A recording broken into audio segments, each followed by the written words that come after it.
രാഹുലെ, തൃക്കാക്കര ശക്തമായ ത്രികോണ മത്സരം നടക്കാൻ പോകുന്ന ഒരു മണ്ഡലമാണ് തൃക്കാക്കര. അതായത് ഉമാ തോമസ് UDF വേണ്ടി മത്സരിക്കുമ്പോൾ LDF വേണ്ടി പുഷ്പദാസും NDAക്ക് വേണ്ടി അഖിൽ മാരാറുമാണ് മത്സരിക്കുന്നത്.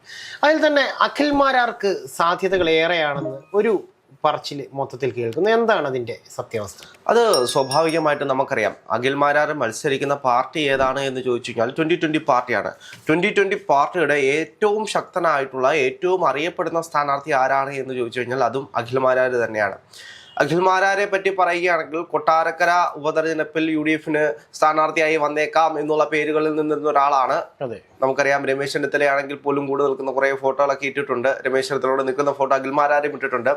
അവസാന നിമിഷം, അതായത് ഇലക്ഷനോട് അടുക്കുന്ന സമയത്ത് അഖിൽ മാരാർ പറയുകയാണ്, ഞാൻ 2020 ചേരുകയാണ്, ഞാൻ BJPയോടൊപ്പം പോകുകയാണ്, തൃക്കാക്കരയിൽ ഞാൻ ചോദിച്ചു വാങ്ങിയ സീറ്റാണ്, തൃക്കാക്കരയിൽ ഞാൻ മത്സരിക്കുകയാണ് എന്നാണ് പറഞ്ഞത്. അപ്പോൾ സ്വാഭാവികമായിട്ടും തൃക്കാക്കരയുടെ ഒരു ചരിത്രം പരിശോധിച്ചു കഴിഞ്ഞാൽ PT മണ്ണായിരുന്നു. PT തോമസ് എന്ന് പറയുന്ന അതികായനായിട്ടുള്ള കോൺഗ്രസിന്റെ നേതാവിന്റെ മണ്ഡലമായിരുന്നു തൃക്കാക്കര എന്ന് പറയുന്നത്. അദ്ദേഹത്തിന്റെ മരണശേഷം നമുക്കറിയാം അതിവൈകാരികമായിട്ടാണ് ആ ജനത ഏറ്റെടുത്തത്. അതിനുശേഷം അദ്ദേഹത്തിന്റെ ഭാര്യ ഉമാ തോമസ് ആണ് അവിടെ മത്സരിക്കാൻ വേണ്ടി വന്നത്. ഉമാ തോമസ് മത്സരിക്കുമ്പോൾ അവിടെ ഉമാ തോമസ് ഉണ്ടായ വോട്ട് എന്ന് പറയുന്നത് 72,770 വോട്ടുകളാണ്. അതായത് 53% വോട്ടുകൾ വാങ്ങിയാണ് ഉമാ തോമസ് അവിടെ വിജയിക്കുന്നത്. ഉമാ തോമസിന്റെ ഭൂരിപക്ഷം എന്ന് പറയുന്നത് 25,016 വോട്ടിന്റെ ഭൂരിപക്ഷം ഉമാ തോമസ്. രാഹുലെ, ഞാനൊരു സംശയം ചോദിക്കുന്നതെന്ന് വെച്ച് കഴിഞ്ഞാൽ, ഈ അഖിൽ മാരാർ എന്ന് പറയുന്ന വ്യക്തി അവിടെ വരുമ്പോൾ സ്വാഭാവികമായും ആ മണ്ഡലം ഒരു സ്റ്റാർ മണ്ഡലമായി മാറുകയാണ്. കാരണം അഖിൽ മാരാർ എന്ന് പറയുന്നത് ഒരു സെലിബ്രിറ്റിയാണ്. അദ്ദേഹം ഒരു സോഷ്യൽ മീഡിയ ഇൻഫ്ലുവൻസറാണ്. പോരാത്തതിന് ബിഗ് ബോസ് പോലെ ഒരു എന്താ പറയുക, ലോകം മുഴുവൻ ശ്രദ്ധ നേടിയിട്ടുള്ള ഒരു പ്രോഗ്രാമിന്റെ വിന്നറാണ്. നിലപാടുകൾ അദ്ദേഹത്തിന്റെ ശക്തമായ നിലപാടുകളുള്ള ഒരു വ്യക്തിയാണ് ഈ പറയുന്ന അഖിൽ മാരാർ. അങ്ങനെയുള്ള ഒരു വ്യക്തി വരുമ്പോൾ ഈ പറയുന്ന വൈകാരികത, ഇപ്പോൾ ഈ രാഹുൽ പറഞ്ഞ ഈ 25,000-ൽ പരം വോട്ടുകളുടെ ഭൂരിപക്ഷം നേടിയെടുത്ത ആ ഒരു വൈകാരികത അവിടെ വിലപ്പോകുമെന്ന് തോന്നുന്നുണ്ടോ? അല്ല, സ്വാഭാവികമായിട്ടും ഈ തെരഞ്ഞെടുപ്പിൽ നമ്മൾ കാണാൻ പോകുന്നത് BJP വോട്ട് ഷെയർ ഉയർത്താനുള്ള സാധ്യതകളുണ്ട്, ഉയർത്താനുള്ള എല്ലാ സാധ്യതകളുണ്ട്. കാരണം കഴിഞ്ഞ പാർലമെന്റ് തെരഞ്ഞെടുപ്പ് നമ്മൾ കണ്ടതാണ്.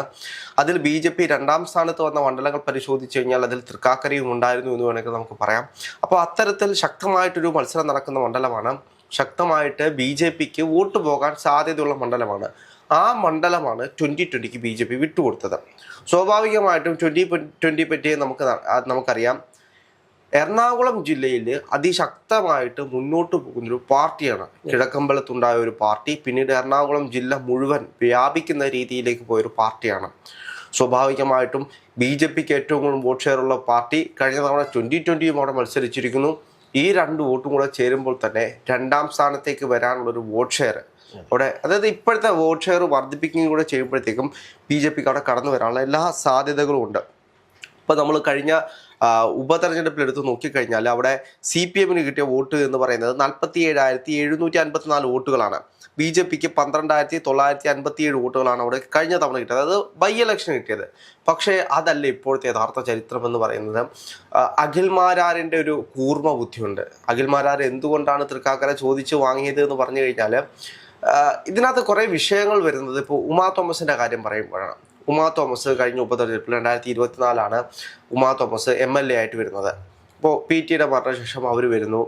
അവർക്ക് അവിടെ PT ആ ഒരു ഇൻഫ്ലുവൻസ് ഉണ്ടാക്കാൻ കഴിഞ്ഞിട്ടില്ല എന്നത് മറ്റൊരു വിഷയമാണ്. അതായത് അവർ പറഞ്ഞിട്ടുള്ള പ്രസ്താവനകളാണെങ്കിൽ പോലും, ഇപ്പോൾ ആർക്കാണ് നേരത്തെ എത്തേണ്ടത് എന്ന് പറഞ്ഞ കേരളയിലുമായി ബന്ധപ്പെട്ടുള്ള അവരുടെ പ്രസ്താവനകളാണെങ്കിൽ പോലും ഇതെല്ലാം സാമൂഹ്യ മാധ്യമങ്ങളിൽ നിറഞ്ഞു നിൽക്കുന്ന ഒരു കാര്യമാണ്.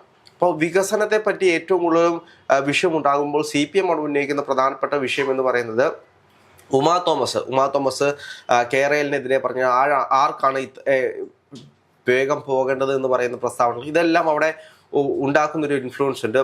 സ്വാഭാവികമായിട്ടും ഉമാ തോമസിന് PT തോമസ് എന്ന് പറയുന്ന അതികായൻ്റെ ആ ഒരു ഇൻഫ്ലുവൻസ് അദ്ദേഹത്തിൻ്റെ മരണശേഷം കൊണ്ടുപോകാൻ കഴിഞ്ഞിട്ടില്ല. സ്വാഭാവികമായിട്ട് അപകടമുണ്ട്, മണ്ഡലത്തിൽ തിരിഞ്ഞു നോക്കാനുള്ള സമയം കിട്ടിയിട്ടില്ല, അങ്ങനെ കുറേ വിഷയങ്ങളൊക്കെ ഉണ്ടായിട്ടുണ്ട്. സ്വാഭാവികമായിട്ടും ആ ഇൻഫ്ലുവൻസ് കൊണ്ടുപോകാൻ കഴിയാത്തതുകൊണ്ട് തന്നെ കഴിഞ്ഞ ഉപതെരഞ്ഞെടുപ്പിൽ കിട്ടിയ വോട്ട് വല്ലാണ്ട് കുറയുമെന്ന് വെച്ച് കഴിഞ്ഞാൽ നന്നായിട്ട് കുറയും. അത് സ്വാഭാവികമായിട്ടും അഫക്റ്റ് ചെയ്യാൻ പോകുന്നത് BJPയിലേക്കായിരിക്കും. അതായത് ആ വോട്ടുകൾ ഷെയറുകൾ കൂടുതലും പോകാൻ പോകുന്നത് BJPയിലേക്കായിരിക്കും, 2020യിലേക്കായിരിക്കും. അങ്ങനെ വരികയാണെങ്കിൽ 2020 രണ്ടാം സ്ഥാനത്തേക്ക് കടന്നു വരാനുള്ള എല്ലാ സാധ്യതകളും തൃക്കാക്കരയിൽ നിലനിൽക്കുന്നുണ്ട്. ഇപ്പോൾ ചിലരൊക്കെ പറയും തൃക്കാക്കരയിൽ അട്ടിമറി വിജയം നേടിക്കൊണ്ട് നമ്മുടെ അഖിൽമാരാര് കടന്നു വരുമെന്നൊക്കെ പറയുന്നുണ്ട്.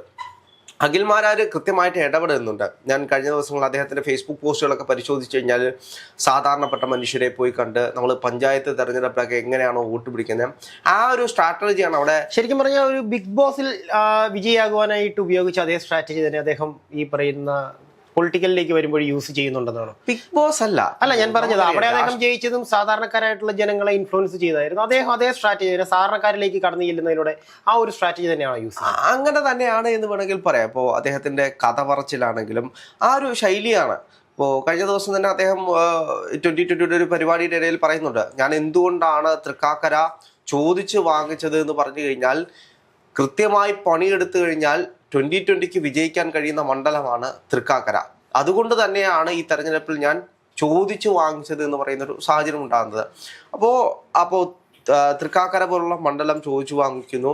അവിടേക്ക് ഇപ്പോഴത്തെ ഒരു സ്ട്രാറ്റജി പ്രകാരമാണെങ്കിൽ രണ്ടാം സ്ഥാനത്തേക്ക് വരാനുള്ള എല്ലാ സാധ്യതകളും ഉണ്ട് എന്നാണ് മാധ്യമങ്ങളെല്ലാം റിപ്പോർട്ട് ചെയ്യുന്നത്.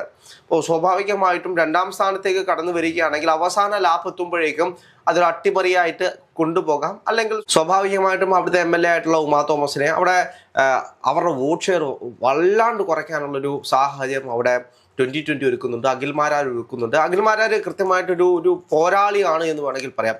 അവിടെ നമ്മൾ ഇത്രയും ദിവസമായിട്ടും മാധ്യമങ്ങളെല്ലാം നോക്കിക്കഴിഞ്ഞാൽ ആകെ 2 പേരുകൾ മാത്രമേ നമുക്കവിടെ കാണാൻ കഴിയുന്നുള്ളൂ. ഒന്ന് അഖിൽമാരാരും ഒന്ന് ഉമാ തോമസും. അതിൽ കൂടുതൽ കേൾക്കുന്നത് പേര് അഖിൽമാരാർ തന്നെയാണ്. LDF സ്ഥാനാർത്ഥി അവിടെ ഉണ്ട് എന്നുള്ളതല്ലാതെ അവരെ കുറിച്ചൊന്നും പറഞ്ഞില്ല. പുഷ്പദാസ് ആരാണ് എന്ന് തന്നെ പല ആളുകളും സംശയിക്കുന്ന രീതിയിലേക്ക് മാറുന്നുണ്ട്. അപ്പോൾ സ്വാഭാവികമായിട്ടും ഈ തെരഞ്ഞെടുപ്പിൽ ഏറ്റവും കൂടുതൽ മുറ്റുനോക്കാൻ പോകുന്ന മണ്ഡലമായിട്ട് തൃക്കാക്കര മാറുന്നതിന് പ്രധാനപ്പെട്ട കാരണം അഖിൽമാരാർ മത്സരിക്കുന്നതുകൊണ്ടാണ്. നമുക്കറിയാവുന്നതുപോലെ തന്നെ 2020 ആണ് കേരളത്തിൽ തന്നെ ഇപ്പോൾ എറണാകുളം ജില്ലയിൽ ഏറ്റവും കൂടുതൽ ഇൻഫ്ലുവൻസ് ചെയ്യാൻ കഴിയുന്ന പാർട്ടിയാണ് 2020. അതേപോലെ ഏറ്റവും കൂടുതൽ വോട്ട് ഷെയർ വർദ്ധിപ്പിക്കാൻ കഴിയുന്ന പാർട്ടിയായിട്ട് BJP മാറുന്നു. ഈ 2 ഫാക്ടറും കൂടെ ഉൾക്കൊള്ളുമ്പോൾ ആ വോട്ട് ഷെയർ വർദ്ധിക്കുകയാണെങ്കിൽ രണ്ടാം സ്ഥാനത്തേക്കോ അതിന് മുകളിലേക്കോ അഖിൽമാരാർക്ക് എത്താനുള്ള എല്ലാ സാധ്യതകളും അവിടെ നിലനിൽക്കുന്നുണ്ട്.